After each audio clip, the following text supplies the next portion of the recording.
How's it going, everybody? This is Steven from Powell's Power-Ups. Here we have another SP Sabers Darkness V3 Kylo Ren replica lightsaber. This one in particular is Michael's. So Michael, this is your overview video for your lightsaber. So sit down, get comfortable. I need you to watch this entire video. That way you know how to properly handle your lightsaber. That way you don't damage it and you protect your investment. I'm going to go over how to take it apart, how to put the battery in, how to access your Crystal Focus X and the SD card, how to put it back together, how to take the blades in and out. I'm going to go over everything about your blades, the instructions, the blade plugs, everything that's going to come with your lightsaber, kind of all-inclusive video here. So first, we'll talk about what you're going to get with your lightsaber. Most important thing probably is this printout.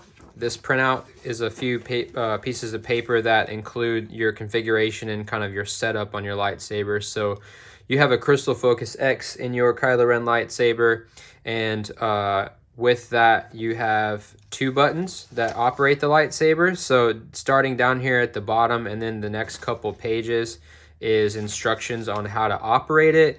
And then there are a few other pages behind that that just talk about a lot of configuration that's on the lightsaber. A big one in particular here is your blade style descriptions. You actually have 32 different blade styles, so that's the effects on the blade and how they look. There's several unstable ones that you can choose your favorite for Kylo Ren, but I have a list here of all of them and what they are and what they look like. But the first page, if we go back around to the first page here, it talks about your sound fonts that are on the lightsaber, who they're from, what movie they're from, and what type of blade ignitions they have. Some of them have all blades at once, some of them have the main blade, and then the side blades come second. Some of those are quick and some of those are longer. But so this paperwork is super important. Make sure you keep it next to you for when you start to mess around with your lightsaber, especially for the instructions on how to operate it.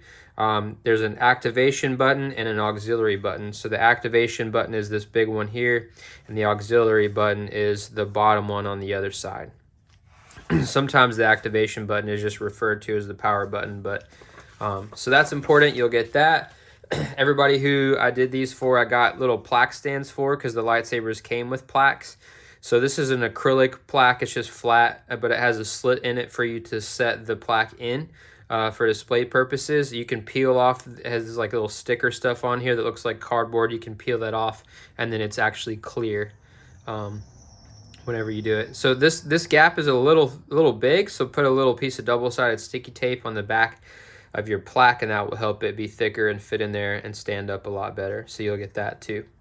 Your blade plugs, right? They will be in, when you get this shipped to you, it'll all be in the box. You'll get, the blade plugs will be inside of the emitters, just for, compact storage shipping purposes. Your blade plugs are fully metal. Normally you wouldn't be able to use those, or it wouldn't be safe to with a NeoPixel lightsaber, because your pin connectors in here, if they were to touch the metal plugs, they would, short and fry your electronics. But I 3D print plastic covers to go on the bottom of them, and these are all glued on. So these are now safe to use, and you can use these. So those will be inside the emitters whenever you get it. You'll get your side blades, right? So this is your TPU, 3D printed TPU, clear TPU material, unstable side blades. They're like a squishy, durable material, so you don't have to worry about hitting them, cracking and breaking them on something. They're going to be flexible. So you get those, and I did have to sand down the part here that inserts into the emitter. I did that on purpose. If you get that and wonder why, I did that just so that they would slide in and out of your emitters nice and smoothly. I didn't want you to have to force them in or out. So you get those. You also get the TPU unstable base sleeve piece that goes on the bottom of your blade, just to kind of help you match the sides, So this is also squishy and durable. You don't have to worry about this breaking. It's pretty fitted to the blade, so you can slide it up and down as needed. You'll put your blade in, slide it down into place for, to make it look right. We'll go over the big blade here in a little bit. You'll get your battery and your battery charger. So I use the biggest battery I could in this saber is a 21700, 5000 milliamp hour is your runtime. Max 15 amp continuous discharge battery, lithium ion. This is the only one I recommend using in the Saber. And you also get a charger for it. This is a Nightcore portable battery charger. Plugs in USB, has a light indicator on it that, you know, maxes out once the battery's fully charged. I already fully charged it, so it'll be ready to go when you get it. You also get your little Ziploc baggie here with 2 Allen wrenches inside of it. The big one is for your button head screws to disassemble the hilt. The smaller one is for your blade retention screws that hold your blades in place. The main blade used to be a smaller one. I have modified that to be this bigger one. I went one size up, so now it's the same size. So now all 3 blades have the same size set screw, and the main blade, you know, being bigger, it helps to have a bigger screw there to help, you know, it be more secure. So that's there as well. And then you also have your, this piece right here is to go under your belt clip. If you have the JJ's Industries belt hanger, then you would swap out the current piece underneath your belt clip. So underneath the belt clip, you'd swap it out for that one, and then this would raise up and it would make it functional. All right, so moving on to the hilt now. We're gonna open it up, show you how to get your battery in, show you how to get going. First thing you're gonna need to do is remove the activation or the power button. Get you a set of plastic or ceramic tweezers, I recommend, so that you don't scratch up the button. You can use metal ones if you're real slow and careful, but you're prone to scratch it if you do. But you're just gonna grab it, let me zoom in a little bit. You're just gonna grab it inside of those little grooves, get a grip on it right there. So get a grip on it, pull straight up. And that is how you take it out. So there's little magnets in there that hold that in place. So that's pretty much the only way to remove it, is just to grab it and pull straight up. So set that aside. Next, we're gonna roll the lightsaber over. We're just gonna untuck the red wire from the gash, right? It's just tucked in the top, nothing special there. Then you're just gonna slide it down out of that top clip, just like that. Okay, so that's step 2. Step 3, now we can actually open up the lightsaber by removing these outer button head screws. So you're gonna need your bigger Allen wrench. I'm just gonna use my wrench here, which is a lot easier and quicker. I recommend getting a ratchet style kind of wrench like this so you can be quicker about it. So you're just gonna take all 3 of these all the way out. When you're taking them out, the order of which you do so doesn't necessarily matter.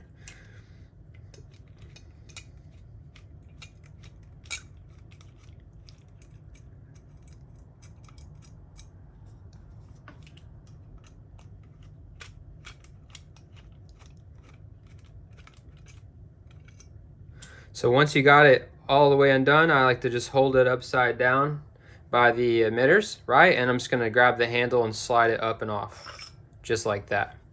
So I'm gonna set this down.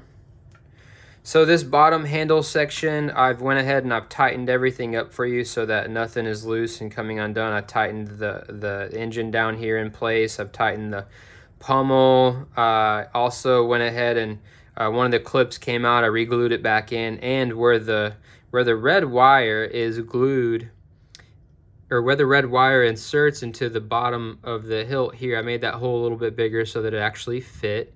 And then I used a little E6000 to glue it in place so that it would not come out. So the red wire is tucked in there. It's tucked in there nicely. It's not going anywhere. So also, I don't think you can see it, but down inside of there, I don't know if it'll come out. It might have a little glue on the bottom of it from the red wire, but that's okay. So inside of there is a 3D printed resonance chamber. It's 100% infill to make it more dense, to help improve, the resonance chamber is to help improve sound quality and clarity, and, you know, give it some more depth. But it helps, you know, kind of concentrate that sound and send it out the bottom a little bit more. So I put resonance chambers down in the bottom of that. So you can set that aside.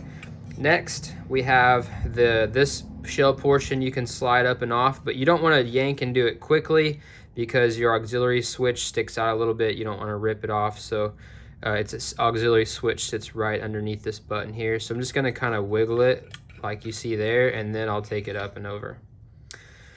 So this is also, you know, just kind of a shell, nothing super crazy going on here.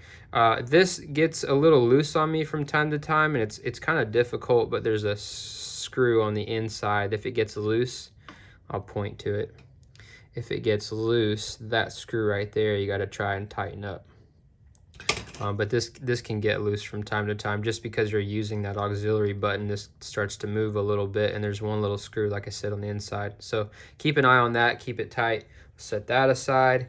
One more thing I want to talk about is these buttons. You might have noticed are a little bit bigger. I did go up a size with these because the handle portion, these holes here, used to just be through holes. They were not actually threaded.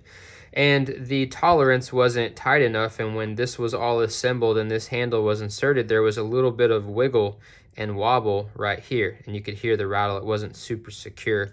So to make all of that super solid and super secure, I went ahead and drilled and tapped and, you know, rethreaded these holes here and the holes on the handle to be so that they would thread together. I'll show you what I mean. So this all threads together now. So even though the tolerance isn't perfectly tight, because they thread together now, and once this is all fully assembled, it's super solid and it takes away all the rattle and all the wobble. So I did do that upgrade as well. I installed the blue wire on there for you. I got heat shrink on the top and bottom ends of it just to hold them together, and then there's E6000 that's glued the top of it in place up there, so that won't ever fall out or go anywhere, so you don't have to worry about that. It just stays there like that. And then here we have kind of the central core of your lightsaber.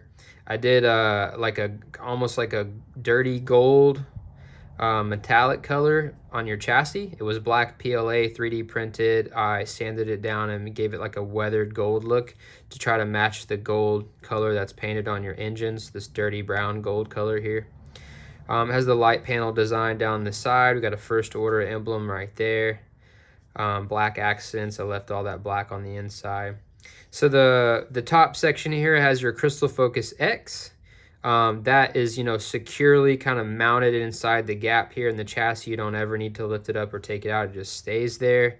If you want to access the SD card to put on new sound fonts or access the port to use Rice, then you just simply take this first order piece right here. Is actually a wire cover to cover up wires and make it look better. You just take that and lift it up and out like so. Okay, so that would show you, your speaker wires, your negative wire. But then if you want to get your SD card, you just get another, that pair of tweezers, and you can see your SD card right there. And all you do is just click it out. So it kind of has like it clicks in and locks in. If you click it, it's spring loaded and it comes out.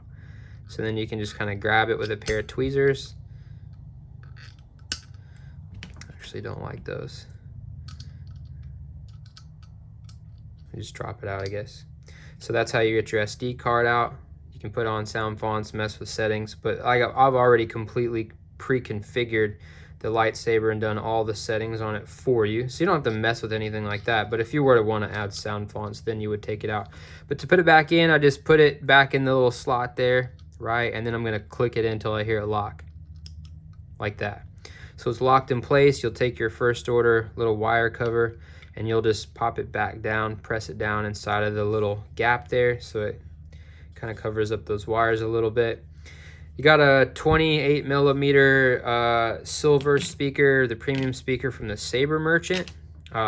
Super loud speaker. It sounds really great with the CFX. I only have it set on 50% volume right now, so it can go up a lot louder than that. I also, though, set a limit on 75%, because if you want to preserve, the lifespan and the longevity of the speaker, then I would not recommend going above 75. So I kind of set limits on these so people don't blow them out right away, because if you go above that, you could risk blowing the speaker and then you'd have to pay me or somebody to replace it. So moving on, let's go to the battery next. We're gonna talk about the battery.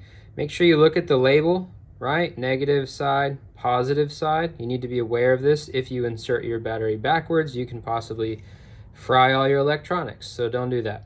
So negative side of the battery is the flat side of the battery. You line that up to the spring. Okay, spring side is negative, spring side is negative. You're going to push that into the compartment, push against that spring, use your finger, push the positive inside. You get a boot sound when the Saber gets power. It plays a sound just like that, and the CFX has a light that will come on and then off after the boot sound. I'll do it again just to show you. So like I said, this indicates to you now that the Saber has power. To take it back out, same thing. You just push down against the spring, lift out the positive end with your fingernail. See? Pretty simple to do. As you've noticed throughout this video, I just want to mention, I've been handling the lightsaber by this upper core section here, the metal section. I don't handle it by the chassis just because this is, you know, plastic PLA printed. You know, it's not meant to be handled like a metal section. So there is possibility for, you know, breaking this if you try to handle it or rough with the plastic, you know, chassis section. It's pretty durable. Don't get me wrong. It's not fragile, but it is plastic and it can break. So it's not like you're not going to break the metal, but it can break. So always handle the lightsaber like you've seen me do by the upper metal section as you do things with the bottom. Okay. It's your switches, right? So this is your auxiliary switch here, right? I had to sand it down to make it fit just right to work properly with the button there. It's just like a real rubber, just a little rubber piece on the inside right there that hits up against it. When you put it together, you're gonna kind of push that out a little bit, but we'll get to that in a minute. So that's your auxiliary switch. Don't like tear it or knock it off because it kind of sticks out, it protrudes, so you got to be mindful of that.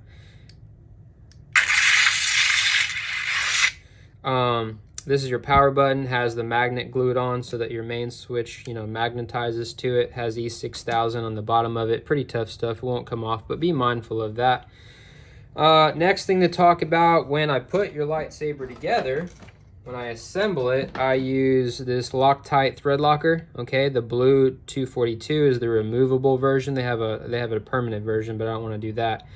I just do removable in case it ever needs to be uninstalled for some reason. There's 6 bolts or 6 screws that are inside the core section of the lightsaber that hold this emitter section onto the top of it, and then there's 3 that hold it in the bottom. So 3 in the top, 3 in the bottom. All of those I use Threadlocker when I put it together so that it's super solid. It's not going to come undone on you. The side emitters also have their own bolt that holds into the center section here. When I originally installed my own version of this, I didn't use Threadlocker, and after I installed it, one of the bolts, which actually sit behind the connectors, you can't get to them unless you completely take apart the lightsaber, but one of those bolts in mine got loose after I installed it, so the emitter was jiggly and wobbly and very loose. So now when I install these, I use Threadlocker. So those are all thread locked, all 8 of those, and this whole thing is solid. You don't have to worry about anything getting loose on you. I think that's pretty much it. I'll put it back together now. You also, I just talked about them or pointed to them, but you also have the version 3, the stock version 3 in Pxl connectors. These NeoPixel blade connectors have 16 LEDs on each of them, so they work really well to light up your emitters when your blades are out.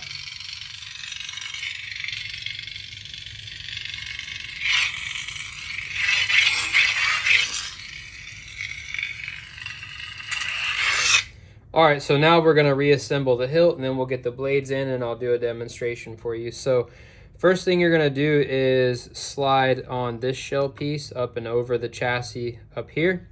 You wanna think about 2 things. One, make sure you're trying not to touch the CFX, the soundboard here, because there's connections that it protrude slightly, and this is metal, so you don't wanna touch any of those. But just to be safe, I use what's called liquid tape.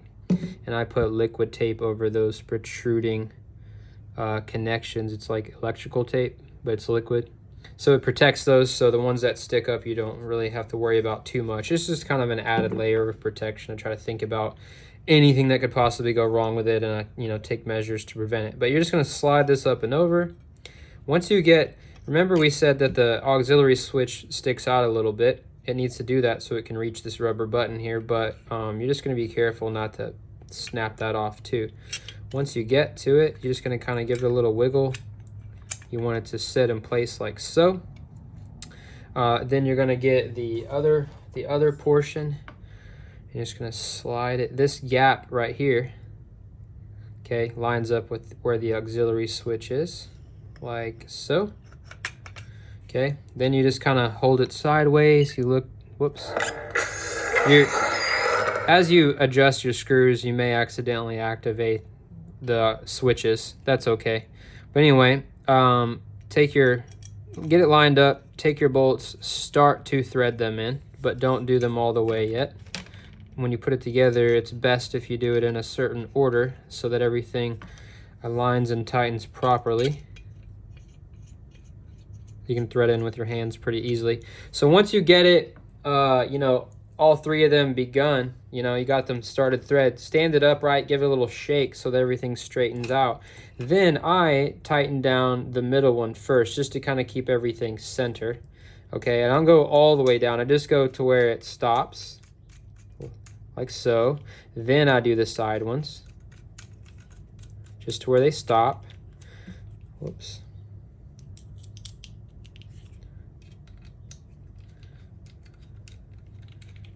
Okay, then I go back to the middle one and give it a slight little, like, 1/8 of a turn to tighten it, just like that. I don't go any tighter than that because I don't want to strip anything. But I think you'll really be happy with these 3 bolts. I don't know if you handled it at all before, but they were super wobbly before and there was some rattle, but that is all gone. It's completely, this whole thing is totally solid. So we got those together. Next, we're going to thread in our red wire through that top clip, just like so. So I'm just threading it through the top clip, okay? Trying to do it straight so I don't rip the clip out. Then I'm just gonna take this and tuck it down inside is all I'm gonna do. You can kind of use your tweezers to push it down in there, and it just sits like so, just tucked into the gash like that. And the bottom end is glued in like we talked about, so that's not going to go anywhere. So that looks great. You can test function by just clicking, you know, the auxiliary, hold it. Sound bank selection. You know what I've come for. So it's very clicky. I had to sand down the little tactile switch under there to get it the perfect height. So I've got that. Lastly, you just drop in your magnetic power switch, just like that. Test function. Now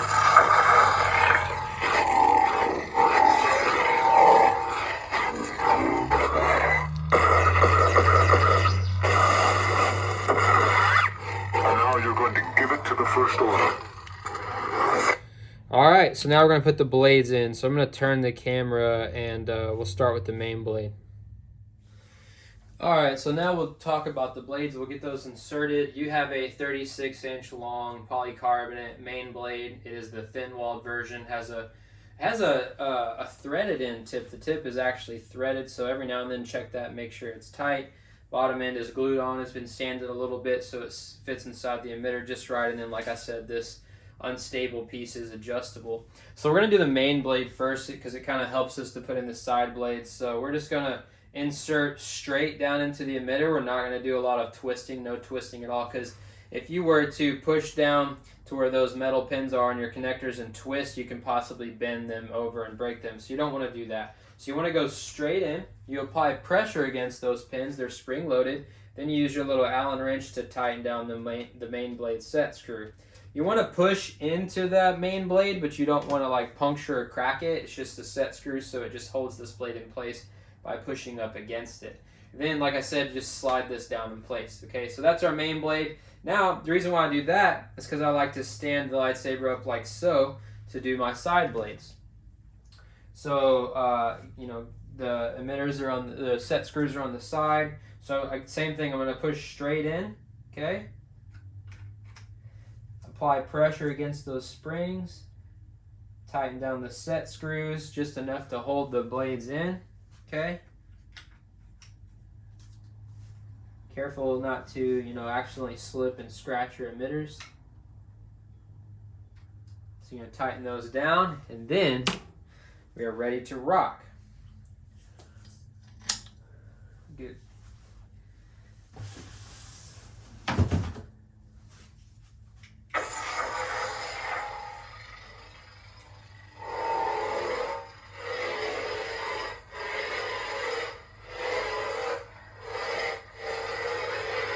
So you got smooth swing, that's just for light movement.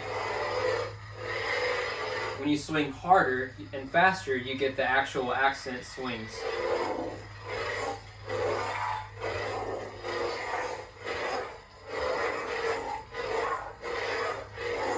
Clashing, just bump the hilt, that's where the CFX is, that's what's sensing the clashing. You can do the blade, main blade if you want, I just don't recommend it, maybe against your hand or playing around. But if you do the main blade, you have to hit a little bit harder because the sensor's not here in the blade, it's down here in the handle. I personally just recommend using your other hand and bumping the handle. Lock up, you just hold your auxiliary. Blasters, you click it. Stabbing, you stab into like a wall, right? If you want to do a force effect or trigger a quote is what that does. You swing the blade while holding the auxiliary button. You get a little bit of a flash on the blade.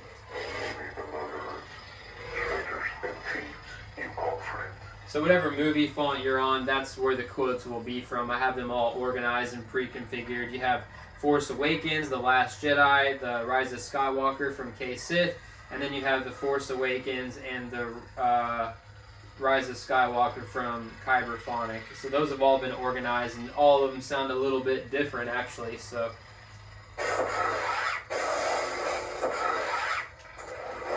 you can refer to that. If you want to check your battery power while your blade is off, you just click your auxiliary and you get an indicator on your blade to tell you where your current battery level's at. You can change fonts by going into the sound bank, or you can hold, I think it's your auxiliary, and bump the hilt to skip to the next font. Maybe it's power. I killed Snow. Yeah. I'll kill you. So it's your power button.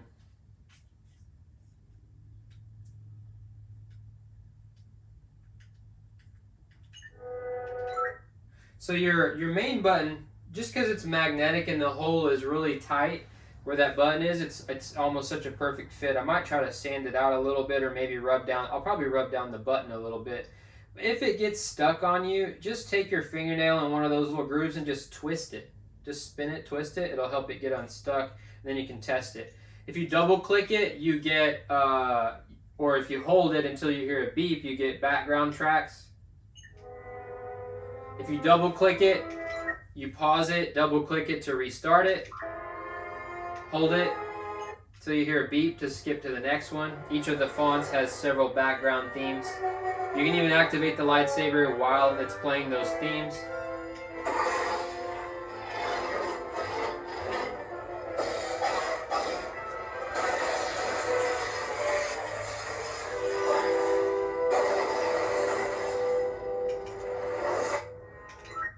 So also you can, remember I talked about the blade styles at the beginning. I said there were 32 of them. While the Saber's on, you can go into a mode called Spectrum. I'm not going to go over super detailed how to do all this. Your instructions will tell you, and I have another video for that I'll send to you, but I'll just demonstrate real quick. I'll change some of the blade effects just so you can see. Spectrum. So here we can pick colors, right? I have the whole color wheel on there. We even have white and black. I'm just going to pick red, and then I'm going to go into the blade styles. Blade profiles.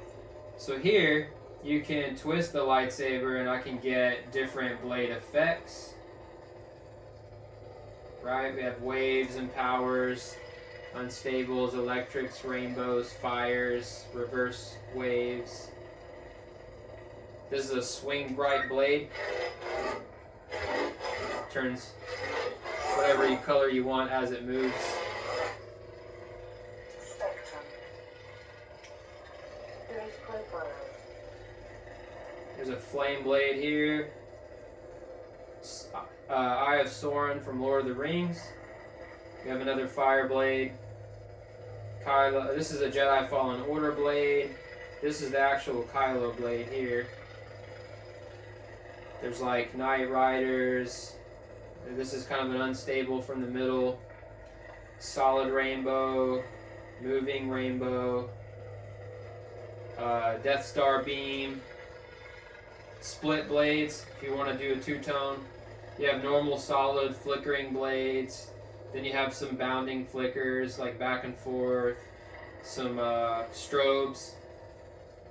Pulsing. There's some pulsing blades in here. There's some phase shift blades in here that pulse back and forth between colors. You have some sparking blades, like all these energy blades.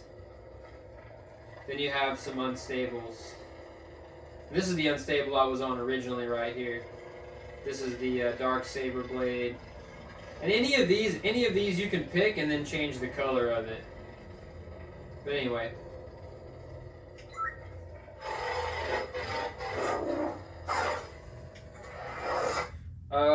Let's see what else.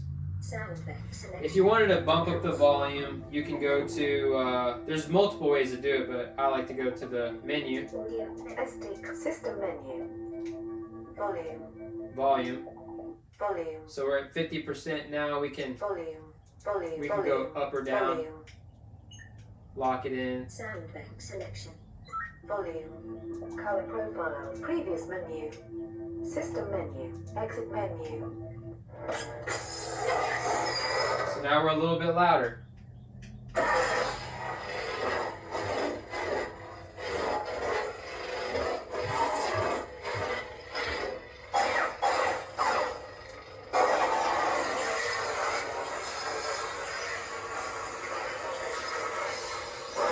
The lockup is responsive. You can move it by changing your angle, and you can also twist the blade to make it bigger or smaller. So really big, or I can concentrate it really small. I can move it.